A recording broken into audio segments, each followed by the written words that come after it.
5 October 2019 সালের the daily স্টারের প্রতিবেদন অনুযায়ী ভারতের ত্রিপুরা রাজ্যে খাবার পানির সরবরাহের জন্য বাংলাদেশ ফেনী নদী থেকে 1.82 কিউসেক পানি প্রদান করে। বাংলাদেশের এই উপকারের প্রতিদান হিসেবে বন্ধুরাষ্ট্র ভারত এই বছর 21শে আগস্ট ফেনী জেলাকেই ডুবিয়ে দেয়। এই 21শে আগস্ট বাংলাদেশের ইতিহাসে এমনিতেও একটি কালো দিবস। কালো দিবসের কালো কীর্তির অন্ধকার সরিয়ে আজ আমি বাংলাদেশ ও ভারতের 53 বছরের দীর্ঘ বন্ধুত্ব নিয়ে কথা বলবো। আমার পূর্বের ভিডিওতে প্রায় 1000 ভিউ আসার একমাত্র কারণ আপনারা, তাই শুরুতেই আপনাদেরকে ধন্যবাদ জানাচ্ছি।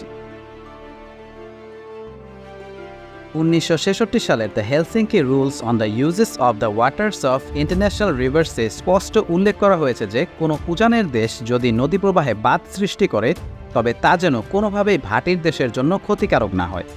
এছাড়াও 1997 সালের জাতিসংঘের জল আইন চুক্তি ও 2004 সালের বার্লিন রুলসেও এই বাঁধ নির্মাণের ক্ষেত্রে একই আইন রয়েছে। কিন্তু আমাদের বন্ধুরাষ্ট্র ভারত আন্তর্জাতিক নদী আইনের কোনোটাই তোয়াক্কা না করে শুষ্ক মৌসুমে বাঁধ বন্ধ করে দিয়ে বাংলাদেশে খরা এবং বর্ষাকালে বাঁধ খুলে দিয়ে বাংলাদেশকে বন্যায় ভাসিয়েই যাচ্ছে বছরের পর বছর ধরে। এমনকি গঙ্গা চুক্তির 28 বছরেও আমরা আমাদের ন্যায্য ভাগের পানি পাইনি।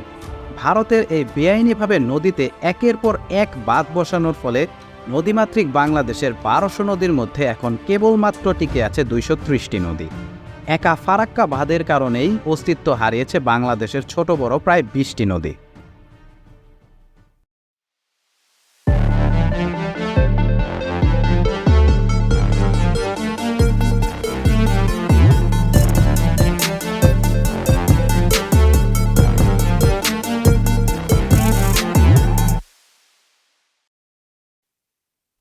বিশ্বের পঞ্চম দীর্ঘতম সীমান্ত সংযোগ বাংলাদেশ ও ভারতের, যার দৈর্ঘ্য প্রায় 4100 কিলোমিটার। পাকিস্তানের সাথে ভারতের সীমান্ত সংযোগ প্রায় 3323 কিলোমিটার এবং চীনের সাথে ভারতের সীমান্ত সংযোগ প্রায় 3488 কিলোমিটার। অর্থাৎ পাকিস্তান ও চীনের চেয়েও বাংলাদেশ ভারতের সীমান্ত সংযোগ দীর্ঘতম। কিন্তু এই সীমান্তে বিএসএফের গুলিতে বছরে যত বাংলাদেশি মানুষ মারা যায় তার 10 ভাগের 1 ভাগও বিশ্বের অন্য কোনো দেশের সীমান্তে প্রতিবেশী রাষ্ট্রের সীমান্তরক্ষীদের দ্বারা মারা যায় না।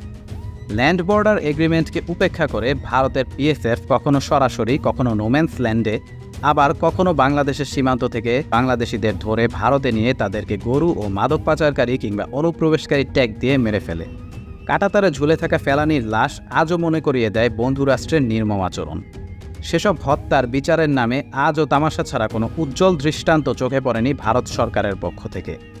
আসাম রাজ্যের প্রায় 12 লক্ষ বাংলাদেশি ভারতীয়দের বিদেশি ট্যাগ দিয়ে তাদেরকে সকল নাগরিক অধিকার থেকে বঞ্চিত রেখেছে ভারতের বিজেপি সরকার। যদিও এই বিষয়টিকে তারা তাদের অভ্যন্তরীণ বিষয় হিসেবে বলে থাকে, কিন্তু বাংলাদেশের গলায় আজও তা গলার কাটার মতো বিঁধে আছে।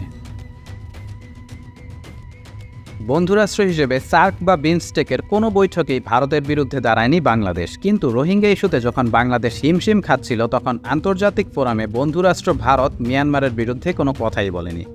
দক্ষিণ এশিয়ায় যেখানে একমাত্র বাংলাদেশই ভারতকে বন্ধুত্বের নামে একাত্মভাবে সমর্থন করে, সেখানে ভারতের আচরণ বাংলাদেশের প্রতি কখনোই সৌহার্দ্যপূর্ণ ছিল না। বর্তমান সময়ে আলোচিত ও সমালোচিত 7 সিস্টার্সে প্রয়োজনীয় দ্রব্যাদি পরিবহনের জন্য ভারত বাংলাদেশের রাস্তাই ব্যবহার করে। 7 সিস্টার্স ছিল সবসময় বিচ্ছিন্নতাবাদী বা জঙ্গিদের দখলে। ভারতের সেনাবাহিনীদের সাথে প্রতিনিয়ত সেই জঙ্গিদের গোলাগুলি চলত। এই জঙ্গি সম্প্রদায়ের অস্ত্রের যোগান দিত চীন ও মিয়ানমার। বাংলাদেশের ভূমি কখনোই ভারতের 7 সিস্টার্সের জন্য হুমকিস্বরূপ ছিল না, বরং 7 সিস্টার্সে জঙ্গি তৎপরতা পরিচালনাকারী অনুপ চেটিয়া যখন বাংলাদেশে অবস্থান নিয়েছিল তখন বাংলাদেশ তাকে ভারতের হাতে তুলে দিয়ে বন্ধুত্বের পরিচয় দিয়েছিল। এমনকি বাবরের 10 ট্রাকও কোনোদিন কাজে লাগানো সম্ভব হয়নি বাংলাদেশের ভূমিতে।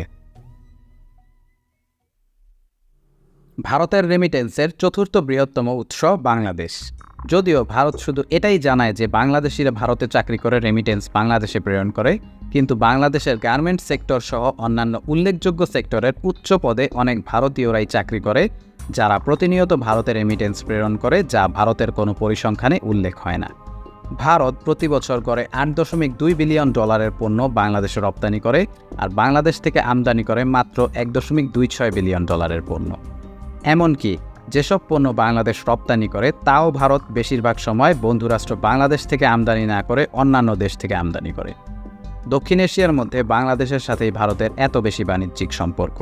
সমগ্র বিশ্বে ভারত প্রতি বছর এর চেয়ে বেশি বাণিজ্য করতে পারে শুধুমাত্র আমেরিকার সাথে।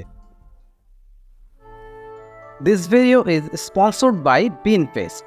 বিনফেস্টে আপনি পেয়ে যাবেন প্রিমিয়াম কোয়ালিটির বিন ব্যাগ, সাথে 5টিরও বেশি শেপ এবং 30টিরও বেশি কালার ভ্যারিয়েন্ট।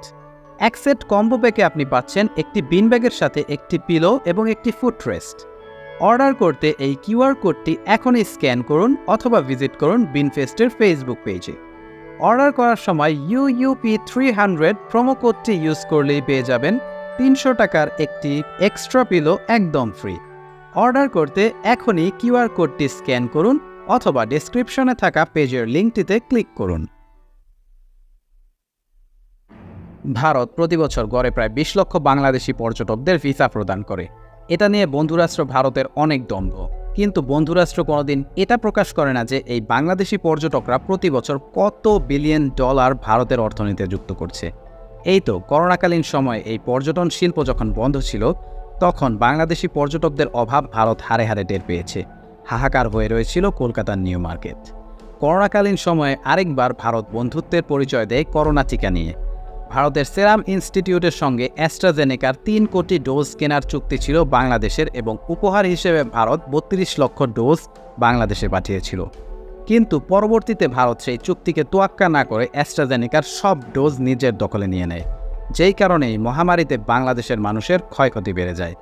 বন্ধুর এই প্রতিদানে বিপদে পড়ে গিয়ে বাংলাদেশ বাধ্য হয়ে চীন থেকে সিনোফার্মের ডোজ ক্রয় করে। ভূরাজনৈতিক দিক থেকে বাংলাদেশের অবস্থান অনেক গুরুত্বপূর্ণ।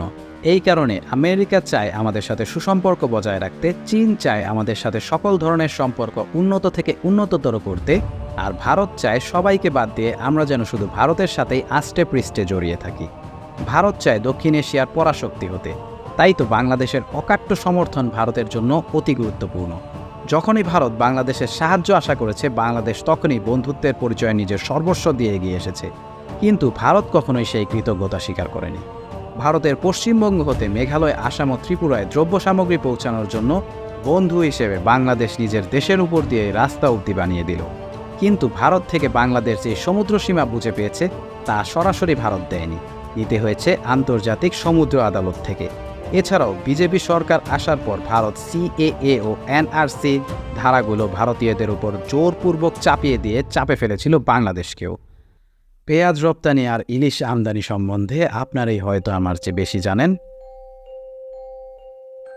বন্ধুর প্রতি বন্ধুর এইরকম আচরণ আসলেই অনেক বেমানান। ভিডিওটি ভালো লেগে থাকলে ভিডিওটিতে লাইক করুন। এইরকম আরও ডকুমেন্টারি ভিডিওর জন্য আমার ফেসবুক পেজ ও ইউটিউব চ্যানেলে সাবস্ক্রাইব করার মাধ্যমে আমার পাশে থাকুন। ভিডিওটিকে শেয়ারের মাধ্যমে আমাকে পরবর্তী ভিডিও বানানোর জন্য উদ্বুদ্ধ করুন। ধন্যবাদ।